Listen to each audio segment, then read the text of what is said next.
Meghan Kelly porte maintenant un hijab en public? Eh bien non, en fait.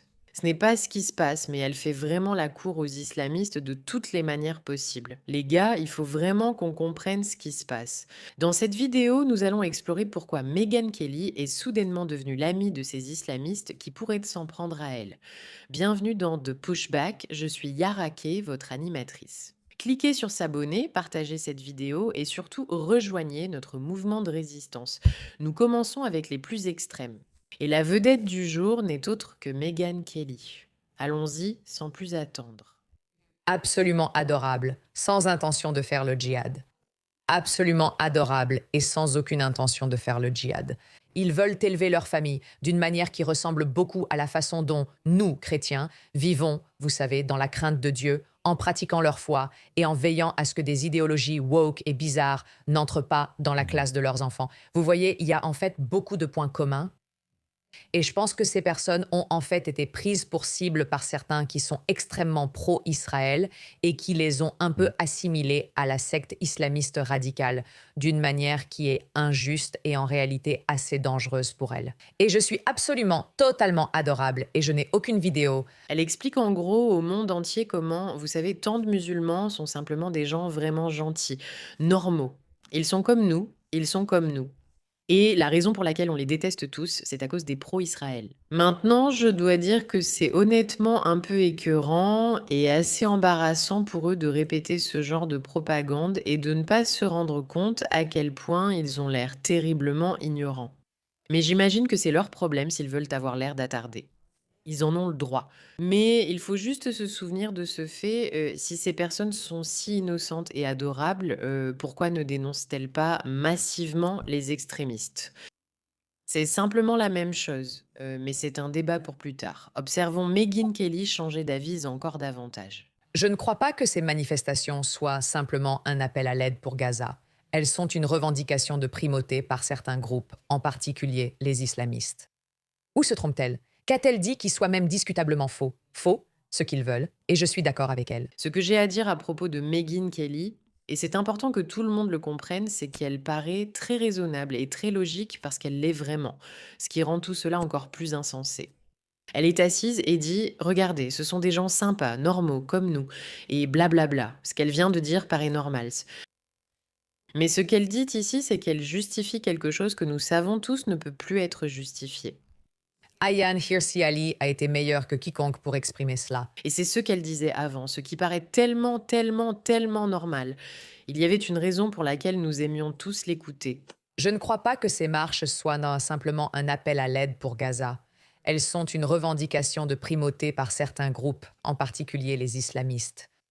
Où se trompe-t-elle? Qu'a-t-elle dit qui soit même discutablement faux? Ce qu'ils veulent, et Ayaan Hirsi Ali l'a exprimé mieux que quiconque.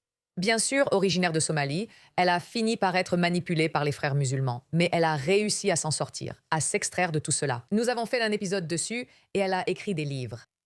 Elle a réussi à s'en sortir et est devenue une critique de longue date de l'islam et de ce qu'ils font en particulier aux femmes. Mais cela fait maintenant une décennie qu'elle tire la sonnette d'alarme à ce sujet, en particulier sur ce qui se passe en Europe. Ces hommes arrivent et les femmes qui pouvaient auparavant se promener en débardeur et en short dans la rue pour aller prendre un café se font maintenant harceler et dans certains cas agressées et doivent souvent marcher avec un membre masculin de leur famille désormais. Entendez-vous la différence entre celui de 2020, de 2023 et ce que nous venons de voir?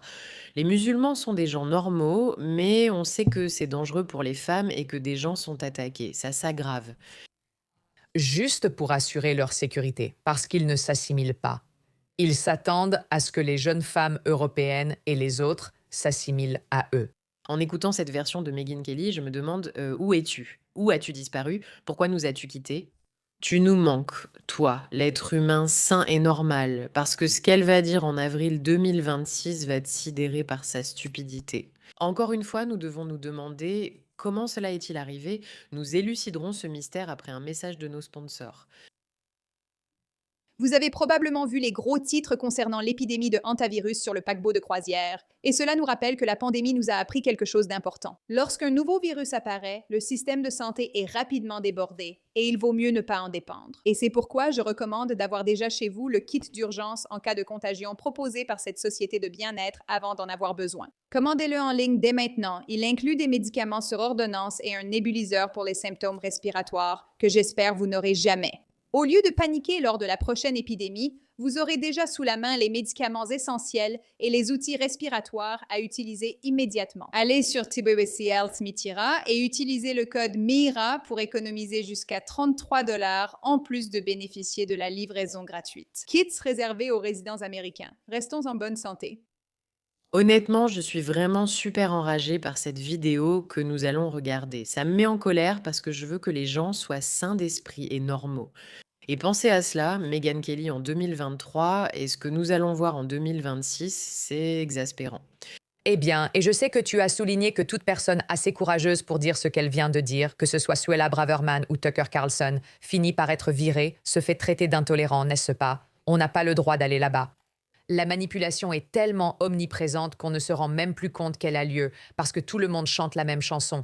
Et donc, c'est comme si, oui, c'est ce que nous pensons tous. À Fox News, c'était automatique. Il fallait rappeler qu'Israël est notre allié principal au Moyen-Orient et que nous avons une relation spéciale. Et de temps en temps, ça m'arrivait de demander pourquoi, pourquoi encore? Tu vois, pour que quelqu'un m'explique ça. Oui. Je veux dire, parce que c'est vrai. Tout n'est pas un coup de propagande. Tout n'est pas tu as été forcé par les informations. Non, peut-être que certaines choses, elles sont tout simplement vraies. Israël est un bon allié pour l'Amérique. Peut-être que c'est tout. Peut-être que c'est là que ça commence et que ça se termine. Après, ça s'essoufflait toujours. Pourquoi? C'était toujours pour diaboliser les États arabes, comme si on devait les détester parce qu'ils sont musulmans. On est censé aimer Israël parce qu'ils sont soi-disant avec nous dans le récit judéo-chrétien, tu sais. Il y a eu une telle manipulation financée, une manipulation payée que je pense que beaucoup d'entre nous commencent tout juste à voir. Je veux dire, tu ne trouves pas que c'est tellement embarrassant qu'elle parle des tactiques de manipulation payées, alors qu'il existe des preuves documentées des tactiques de manipulation payées par le Qatar pour pousser les gens à soutenir les djihadistes islamistes? Et la façon dont ils font ça, c'est en te poussant à détester les Israéliens. N'est-ce pas le truc le plus incroyablement stupide à gober? Oui, c'est le cas. Mais encore une fois, le but ici n'est pas seulement de dire à quel point Megyn Kelly est devenue stupide, c'est aussi de comprendre pourquoi c'est le cas. Qui mieux que Dave Rubin, qui connaît Megyn Kelly depuis très longtemps, pour en parler? Elle le mérite. Je pense que tout ira bien. Oui, c'est pourquoi il vise la République islamique d'Iran qui, comme vous le savez, finance tous ces groupes supplétifs, ce que nous voyons actuellement. Je veux te demander, mais je ne sais pas si tu répondras, qu'est-il arrivé à Megyn Kelly? Vous étiez amis. Elle venait sur ton podcast, sur YouTube. Et je veux dire, tu la connais depuis si longtemps. Et c'est l'une des personnes qui parle maintenant des 7 000.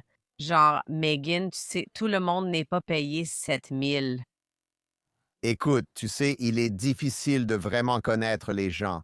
Elle est venue dîner chez moi plusieurs fois et je l'ai appelée pour des conseils au fil des ans. Elle m'a appelé pour des conseils quand elle a quitté les médias traditionnels ou a été forcée de quitter NBC. Quand elle est devenue indépendante, elle m'a appelé et j'étais ravi. Je me suis dit, Megyn Kelly m'appelle. Elle voulait savoir comment je suis devenu indépendant et construit tout ça. Nous l'avons aidé tout au long. Nous avons eu une excellente relation à l'écran et en dehors pendant des années. Pour Tucker, je ne sais pas ce qu'il se passe. Il paraît que, spirituellement, soit le démon l'a emporté, soit il travaille pour les ennemis de l'Amérique pour de l'argent, ou alors il n'aime plus vraiment l'Amérique.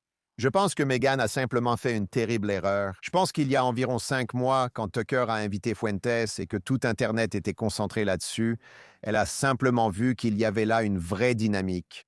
Et elle vient des médias traditionnels où ils veulent de l'audience. Ils vont là où il y a de l'effervescence. Et je pense qu'elle a simplement fait son pari. Elle s'est dit, c'est sur ça que je vais miser dans cette affaire. Je ne crois plus qu'elle croit à ses propos. C'est pourquoi elle semble aussi en colère et cruelle. C'est décevant, surtout de la part d'une amie. Mais tu sais, comme je le dis toujours, j'avais des amis avant d'entrer dans ce métier, j'en aurai après. Et ça me va très bien. Mais tu sais, tu vois, je pense que l'une des raisons pour lesquelles Tucker et Meghan en particulier partent autant en vrille, c'est qu'ils semblaient être les deux personnes dans les médias traditionnels qui comprenaient un peu ceux d'entre nous qui vivent en ligne. Alors ils sont venus dans notre piscine et maintenant ils sont dans notre piscine et ils y font pipi. Et ça nous agace tous un peu. On est tous là à se dire, tu sais, l'eau était très bien ici. Tu étais le bienvenu. Ne pollue pas notre eau. Je pense que c'est exactement ça. Je pense que c'est précisément ce que beaucoup de gens ne comprennent pas à propos de toute cette histoire avec Megyn Kelly, c'est que les gens avaient l'impression qu'elle était vraiment de notre côté et Tucker Carlson aussi. Ils prennent vraiment notre défense. Ce qu'ils faisaient à chaque fois, en réalité, c'était simplement essayer de trouver, ce qui leur rapporterait les meilleures audiences, hein, parce que c'est ce pourquoi ils sont faits. Et ils ont dit: «Tu sais quoi? Comment puis-je devenir quelqu'un que les gens considèrent vraiment comme la personne à qui ils doivent s'adresser pour s'informer? Je vais faire ça». Et quand ça s'est essoufflé, ils se sont dit: «Comment devenir controversé?» Et ils ont fait ça. Je pense que Megyn Kelly sait qu'elle a fait une erreur. Je pense que plus la situation se dégrade, plus elle se dit: «Mon Dieu». Mais ses audiences augmentent sûrement car tout le monde parle du changement d'avis de Megyn Kelly. Voilà ce qui est ironique et en même temps triste. Tout le monde regarde Tucker Carlson et pense qu'il a perdu la tête. Mais Megyn Kelly semble simplement l'imiter, ce qui paraît inauthentique et pas sincère. Parce que pendant tant d'années, elle était simplement logique avec nous, saine d'esprit et soucieuse des femmes. Et ça aurait été si facile pour elle de rester sur cette voie. Mais au lieu de ça, elle a choisi la voie de la complaisance envers l'islam. Et c'est une perte pour tout le monde parce que c'est tellement évident. Meghan, la seule raison pour laquelle tu fais preuve de complaisance envers l'islam, c'est parce que tu veux l'audience que ça apporte. Et ça fait de toi quelqu'un de pas authentique, pas intéressante, et la plupart des gens se disent: je ne peux plus l'écouter. Et c'est pour ça que plus personne ne veut écouter Megyn Kelly. Ce n'est pas parce qu'elle a vendu son âme au Qatar ou à tout ce drame-là. En réalité, c'est surtout qu'elle aime vraiment l'audience et qu'elle est prête à tout pour ça. Et c'est justement ce genre de choses que les gens n'aiment pas. Ajoutez à cela l'islam radical, bien sûr. Merci de votre attention à ce sujet.